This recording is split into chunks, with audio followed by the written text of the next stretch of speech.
समझ लो। पर कैसे बात कर बने, हमारी क्रीच न छूटे, हमारी त्वचा तो रंगीली छबीली दिखाई दे रही है, इसमें रजरानी न लग जाए तो अपनी त्वचा को ही देख लो, लेकिन रंगीली छबीली की त्वचा को नहीं देख पाओगे।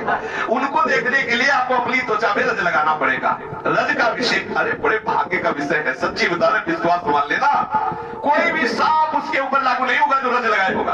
कोई भी दैहिक भौतिक ताप उसको जला नहीं सकता, कोई भी पाप उसको परास्त नहीं कर सकता, कोई भी शोक कोई भी रोग उसे परास्त नहीं कर सकता। साप ताप रोग सुख दारुण दुख हारी, ये लाल इष्ट, ये लाल जू की इष्ट भूमि है, क्योंकि प्यारी जू के श्री चरणारविंद का यहाँ विहरण होता है, राधा चरणांकित भूमि है। अद्भुत महिमा इस रज रानी की है। श्री हरिराम व्यास जी कहते हैं, मुझे श्री हरिवंश चंद्र जी ने बताया कि ये वृंदावन की रज क्या है, बोले हमारी जीवन मूरी है, संजीवनी मूरी है। हरिराम व्यास जी आकांक्षा करते हैं लाडली जू से, किशोरी मोही अपनी करी ली, किशोरी मोही अपनी करी, और दिए कछु भावत लागी, और दिए कछु भावत लागी, श्री वृंदावन रज की जय,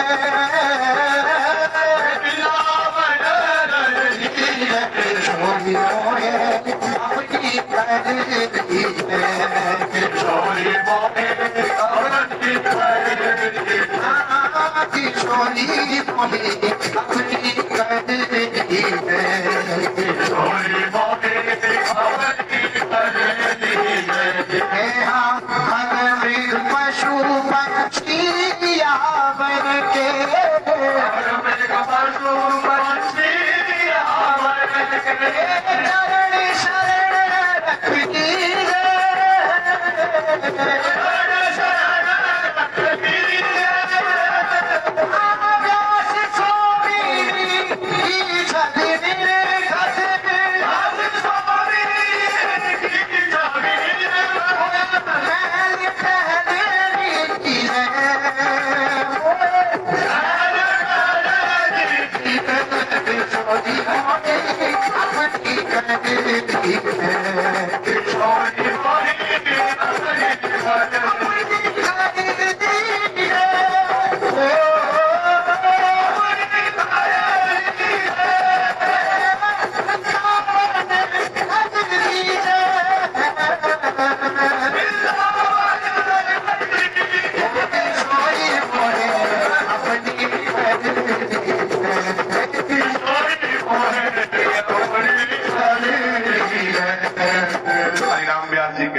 जो जितू महाराज ने बताया कि ये संजीवनी मूरी है। हे राधा जू, हे किशोरी जू, हे प्राणेश्वरी जू, आप हमें वृंदावन की रज प्रदान करें। मुझे और कुछ अच्छा नहीं लगता, कोई रिद्धि कोई सिद्धि मोक्ष पद नहीं, मुझे सिर्फ वृंदावन की रज चाहिए। कैसा रहस्य पा गए श्री हरिराम व्यास जी महाप्रभु हरिवंश चंद्र जी की कृपा से। कह रहे मुझे और दिए कछु भावत नहीं, ये रिद्धियां सिद्धियां ये मोक्ष पद ये सब मुझे अच्छा नहीं लगता। क्या चाहिए? वृंदावन की रज दे दो। लाडली जू, कभी इस रज में अश्रद्धा ना हो, मैं रोज रज का सेवन करूं, इस रज में वास करूं, रज के पात्रों में पाऊं। हे वृंदावन के खग मृग पशु पंछी सबकी हम चरण वंदना करते हैं, मुझे रख लो, वृंदावन से बाहर मत भेजो, मुझे वृंदावन रज रानी का वास दे दो।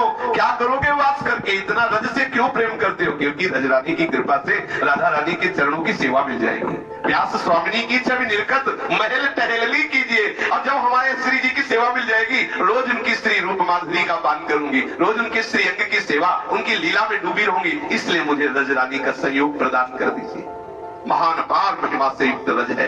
देखो ब्रह्मा शंकर आदि के लिए क्यों दुर्लभ कहा गया? क्योंकि जिसे तप बल है, जिसे ज्ञान बल है, जिसे योग बल है, वो हमारी लाडली जू के निकुंज में प्रवेश नहीं पाता। यहाँ दैन्यता चाहिए, और दैन्यता रजरानी प्रदान करती है। समस्त रजोगुण का, समस्त अहंकार का, समस्त कामनाओं का नाश करके रजरानी बहुत सुंदर पद्धति है। जैसे पाउडर लगाते हैं ना, ऐसे रज चाल के रख लो, और आप सुबह स्नान करने के बाद पूरे शरीर में रज का लेप करो। अगर आपको हिम्मत नहीं पड़ती गीली रज लगाने की, तो सूखी स्नान के बाद रोज पाउडर की तरह अभी ऐसे करो तो रज निकलेगी। छोटी छोटी रज के कण आपके रोम कूपों में समा गए। अब जब तक स्नान नहीं करोगे तब तक, जब स्नान किया फिर सूखी रज, कभी रज से एक क्षण के लिए भी हमारा शरीर खाली न रहे। हम अगर प्रसाद पाए तो सब पात्र में, अगर आपका ऐसा नहीं बन पा रहा तो एक कोई पात्र रख लो जिसमें भले ही जल हो, लेकिन रज से युक्त पात्र से जो जल है, जो प्रसाद है, हृदय में जाता बहुत शीघ्र प्रेम प्रदान करता है। श्री बिहारी देव जी महाराज जो वर्णन कर रहे हैं कि जो रज का सेवन करता है, आप सच्ची मान लीजिए, कैसे वर्णन करें, समय तो पूरा हो रहा है। श्री वृंदावन की रजकण यदि आपने अपने माथे पे चढ़ा ली, श्री वृंदावन दास चाचा जी बड़े महामहिमा में सिद्ध रसिक हुए हैं, वो कह रहे हैं कि वृंदावन की रज का यदि आपने मस्तक पर अभिषेक कर लिया तो भारत में पूरे विश्व में जितने तीर्थ हैं उन सबके अवगाहन का, स्नान का तुरंत फल मिल गया। सुर नर नाग विरंची लोग पुनि हरिपुर हु बिसरइये, जब वृंदावन रज पइये, भरतखंड प्रदक्षिणा करी करी गली गली तीर्थ नहाइए, नहीं समतूल तरनिजा दर्शन कहाँ लगी सुजस सुनाइए।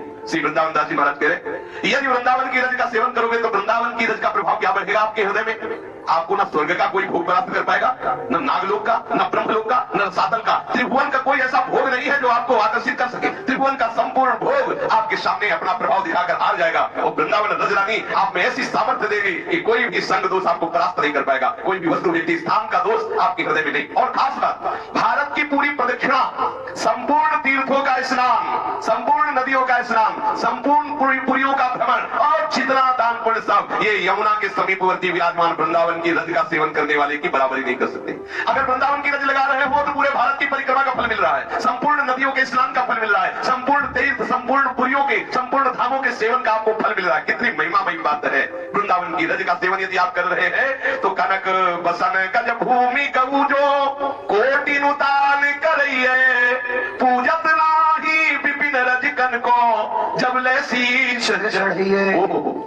आप करोड़ों गौएं दान करो, भूमि दान करो, वस्त्र दान करो, स्वर्ण दान करो, ये करोड़ों प्रकार से दान करो, लेकिन वृंदावन की रज लेकर जो आपने पोत ली, शरीर में लगा ली, जो लोग कहते हैं रज पोतने से क्या होता है, तो सुनो क्या होता है। रज पोतने से क्या नहीं होता है हमें कोई बता दे, आप करके देखिए। अब आज पोता सोचो हमारे अंदर सिद्धि नहीं आई, देखो रज रानी का कृपा। अरे जब भक्तों की चरण रज के लिए भगवान कह रहे हैं कि मैं पीछे पीछे डोलता हूँ, ये तो श्री जी की चरण रज है, ये तो श्री जी के अनुराग में डूबे हुए रसिकों की चरण रज है। प्रभु कह रहे हैं प्रजा में हम नित्यम पूजते मुरेणुगी, आश्चर्य मत मानना, ये सर्वाश्चर्य में वृंदावन की रज है। श्री चर्चा की श्री राधा लाल की।